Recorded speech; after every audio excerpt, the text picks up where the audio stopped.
It's a simple source of fertilizer you've been flushing down the toilet. But could it work? I'm Dan Riskin. For farms to grow the fruits and vegetables that we need to survive, the soil needs to be fertile. It needs enough phosphorus, nitrogen, and potassium for the plants to grow. That's why farmers use fertilizers.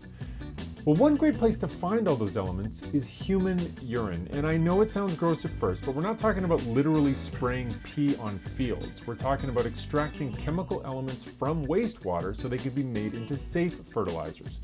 And when you think about it, it's kind of ridiculous for farmers to spend money finding phosphorus, nitrogen, and potassium, while sewage treatment plants spend money trying to get rid of phosphorus, nitrogen, and potassium.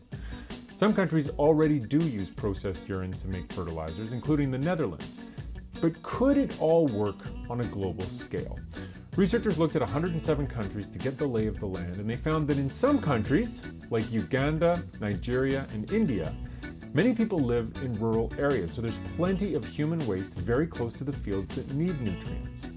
In other countries though, like Brazil, Australia, and the USA, people mostly live in cities, far away from agricultural areas. So yes, there's enough human waste to meet demand, but those countries would need a way to transport nutrients over long distances to get it done. The solutions for those two types of countries would be different, but in both cases, and for all the countries in between those extremes, it could work. The nutrients are there, so it's just a question of engineering a solution that works for that country in particular.